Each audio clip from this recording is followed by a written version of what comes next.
Hello guys, welcome back to my YouTube channel. आज हम देखेंगे मैकॉलेज मेथड के बारे में। ठीक है। यह मेथड क्या है? Similar method as double integration method. यह मेथड सेम है डबल इंटीग्रेशन मेथड की तरह। Method of integration and point of constants are different. Method of integration, इसके इंटीग्रेशन करने का method and placing of constant, constant place करने के method दोनों क्या है? अलग अलग है। ठीक है, यह हमारी बीम है। ठीक, एक तरफ से हिंज सपोर्ट है, एक तरफ से रोलर सपोर्ट। ये हमारे दो लोड लग रहे हैं, W1 और ये W2। पॉइंट बी या point C, A B C ये डी। ठीक है, इस पूरे की डिस्टेंस है L। ठीक, ए पॉइंट से बी की डिस्टेंस है ए पॉइंट से सी की डिस्टेंस है B। यहाँ पे हमने एक सेक्शन काट लिया। ठीक है, राइट साइड से। तो ए पॉइंट से सेक्शन की डिस्टेंस कितनी है? X। ठीक, पूरे में से कितनी गई? तो B से सेक्शन तक की डिस्टेंस कितनी बचेगी? X माइनस है। ठीक है, और C से सेक्शन तक की डिस्टेंस कितनी बचेगी? X minus B। इसमें कोई दिक्कत? यहाँ पे वर्टिकल सपोर्ट, यहाँ पे वर्टिकल सपोर्ट, RA और RD। अब इसमें देखते हैं moment of X equal to क्या इक्वेशन बनेगी। ये जो RA है, इस सेक्शन को कैसे घुमाएगा? क्लॉकवाइज ऊपर की तरफ। तो मोमेंट क्या लेंगे? पॉजिटिव।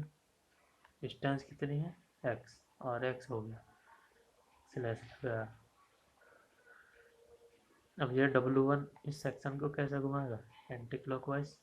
ठीक है, मोमेंट नीचे की तरफ है तो हम क्या लेंगे? Minus W1। यहाँ से सेक्शन तक की डिस्टेंस कितनी है? X माइनस है इंटू X माइनस है स्लैश माइनस। ये भी क्या लग रहा है? नीचे की तरफ W2। यहाँ से सेक्शन तक की डिस्टेंस कितनी है? X माइनस बी, इसलिए minus W2 X minus B, first second third. ठीक है, ये हमारी तीन टर्म है, तीन टर्म आ गई। ठीक है, according to Macaulay's method, Macaulay's method क्या कहता है? If a section is to be taken in between A and B, यदि कोई सेक्शन ए और बी के बीच में लिया जाता है, then first term of moment equation should be considered. तो मोमेंट इक्वेशन की पहली टर्म कंसीडर करी जाएगी। जैसे कि अगर सेक्शन हम लेते हैं यहाँ पर इन दोनों के बीच में, तो जो इसकी फर्स्ट टर्म है उसे हम कंसीडर करेंगे। ठीक है, दूसरा पॉइंट क्या कह रहा है? If a section is to be taken in between B and C, then first two terms of moment equation should be considered. यदि कोई सेक्शन B और C के बीच में लिया जाता है तो हम उस मोमेंट इक्वेशन की दो टर्म कंसीडर करेंगे, फर्स्ट वाली और सेकंड वाली, फर्स्ट टू। ठीक है, तीसरा पॉइंट क्या है? If a section is to be taken in between C and D, then all terms of moment equation are considered. यदि कोई सेक्शन C एंड D के बीच में लिया जाता है तो हम मोमेंट इक्वेशन की सारे टर्म कंसीडर करेंगे, फर्स्ट भी, सेकंड भी और थर्ड भी। यहाँ तक कोई दिक्कत? Constants of integration should be added only with first term. जो इंटीग्रेशन करते टाइम कांस्टेंट आता है वो केवल ऐड होगा कौन सी टर्म के साथ? फर्स्ट टर्म के साथ। ठीक है, method of integration is different from actual. जब मेथड ऑफ इंटीग्रेशन होता है मैकॉलेज मेथड में, वो एक्चुअल मेथड से अलग होता है। कैसे? हम इंटीग्रेशन कैसे करते हैं? W1 X माइनस है। ठीक है, ये तो कांस्टेंट है, लोड है। ठीक है, इसका हमें क्या निकालना? इंटीग्रेशन। तो एक्स स्क्वायर माइनस अपॉन वो x square upon two minus क्या हो जाएगा?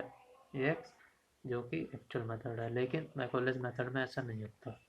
मैकॉलेस मेथड में क्या होता है, जो वेरिएबल टर्म है उस पूरे को मान लेते हैं एक्स, उस पूरे का इंटीग्रेशन करते हैं एक बार में पूरे ब्रैकेट का, एक्स माइनस ए स्क्वायर अपॉन 2 हो जाएगा। ठीक है, अब दोबारा करेंगे दोबारा करेंगे तो क्या हो जाएगा, W1 तो कॉन्स्टेंट ही, इसका पावर प्लस हो जाएगी, नीचे मल्टीप्लाई तो एक्स माइनस ए की क्यूब अपॉन 6। ठीक है, यहाँ तक कोई दिक्कत। 6 पॉइंट क्या है, if any concentrated couple is acting on beam, then that couple is multiplied by respective distance from section having power 0। यदि कोई कंसंट्रेटेड कपल, ये हमारे बीम है, ठीक है, दो लोड लग रहे हैं W1 W2 बी पर सी पर, ये कपल लग रहा है, ठीक है, डी, जो कि क्या है क्लॉकवाइज, ठीक, ए बी सी डी ई, ठीक है, पूरे यहाँ पर हमने एक सेक्शन काटा, ए से सेक्शन की डिस्टेंस एक्स, ए से बी की डिस्टेंस ए से सी की डिस्टेंस बी, ए से डी की डिस्टेंस सी। तो यहाँ कितने कितनी बचेंगी, पूरी एक्स है, इसमें से गई तो एक्स माइनस ए बचेगी, ठीक, पूरी एक्स है, इतने बी गई तो एक्स माइनस बी बचेगी। ठीक, ज़्यादा अब यहाँ पे लग रहा है कंसंट्रेटेड कपल, इसमें क्या कह रहा है, यदि कोई कंसंट्रेटेड कपल लग रहा है बीम पर, तो जो कपल है वो मल्टीप्लाई हो जाएगा रेस्पेक्टिव डिस्टेंस फ्रॉम सेक्शन, तो उसकी मल्टीप्लाई कर देंगे हम इस पॉइंट से सेक्शन तक की डिस्टेंस कितनी है, ये हैविंग पावर 0, और इसकी पावर कितने ले लेंगे 0। इक्वेशन देखते हैं इसकी, मोमेंट को क्या लिखते हैं हम, E I D square Y upon D X square, ठीक है, equal to R A X, वो किस लिए क्लॉकवाइज घुमाएगा, नीचे से लेगा आर यहाँ पर, और आर ई भी वर्टिकल रहेगा, ठीक है, आर ए एक्स W1 नीचे की तरफ, यहाँ से यहाँ तक की डिस्टेंस एक्स माइनस है, माइनस W1 एक्स माइनस है, ठीक है, W2 की वजह से minus W2 x minus B, यहाँ से सेक्शन तक की डिस्टेंस प्लस, ये तो क्लॉकवाइज घुमाएंगे ना, क्लॉकवाइज मोमेंट है तो प्लस कर लेंगे m इंटू ये वाली डिस्टेंस की power 0 plus m into X minus A की होल पावर 0। ये हमारी फर्स्ट टर्म है, ये सेकंड टर्म आई, ये थर्ड टर्म आई, और ये फोर्थ टर्म। ठीक है, अब इसमें बाउंड्री कंडीशन से लगती हैं, जैसे कि फॉर SSB जो सिमेट्रिकली बेंडिंग होती है हमारी, ठीक है, पहला केस देखेंगे सिमेट्रिक लोडिंग या बेंडिंग। ये हमने बीम ले ली, ठीक है, दो सपोर्ट है साइड में, ए और सी पर लोड लग रहा है बी पर, जो कि क्या है बीचों बीच, ठीक है, यहाँ से भी इसकी डिस्टेंस कितनी L/2, यहाँ से भी इसकी डिस्टेंस L/2, बीचों बीच लोड लग रहा है, तो रिफ्लेक्शन कहाँ बीचों बीच बराबर आएगा, यहाँ से हमने एक सेक्शन लिया एक्स काटा, ठीक है,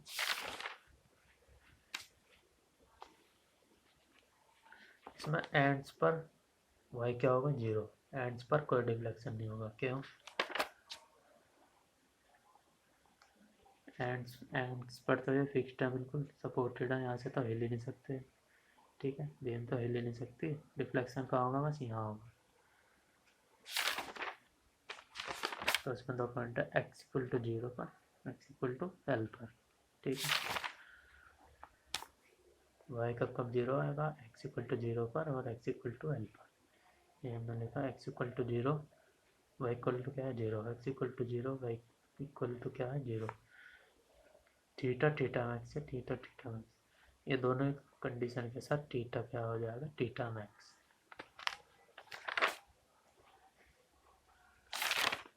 ठीक है,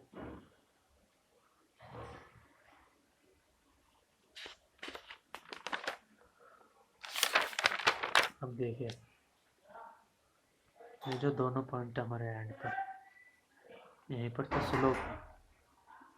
स्लोप मैक्सिमम होगा, है ना, क्योंकि यहाँ से एंगल बना है, यहाँ पर तो होगा नहीं क्योंकि यहाँ पर नीचे आ जाएगा, यहाँ पर तो कोई स्लोप होगा नहीं। स्लोप कहाँ होगा, सिर्फ यहाँ पर और यहाँ पर साइड में। तो ए और सी पॉइंट पर हमारा क्या होगा, theta equal to theta max, वो यहाँ लिखा है, ठीक है।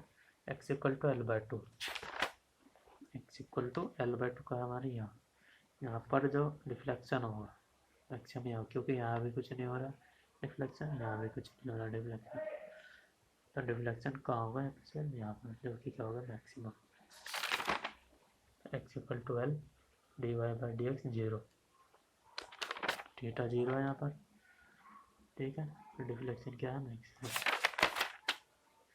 वाई क्या हो जाएगा, वाई मैक्स, ठीक है। केस टू में क्या है, अनसिमेट्रिकल लोडिंग। ये दोनों तरफ से सपोर्ट है बीम पर, ए पर और बी पर, ठीक है, दोनों ही सपोर्ट है। लेकिन आपकी लोड क्या है, एक पॉइंट से एल बाई थ्री डिस्टेंस पर लग रहा है, ना कि बीचों बीच। यहाँ से फिक्स है, यहाँ पर तो कोई क्या नहीं होगा डिफ्लेक्शन, यहाँ भी नहीं होगा, ठीक है। अब जब ये पॉइंट लोड यहाँ पर लग रहा है तो डिफ्लेक्शन तो यहीं आएगा मैक्सिमम, इधर तो कहीं आएगा नहीं, यहीं आएगा इसके नीचे। यहाँ हमने सेक्शन लिया एक्स डिस्टेंस पर, ये पूरी लेंथ एल है, ठीक है।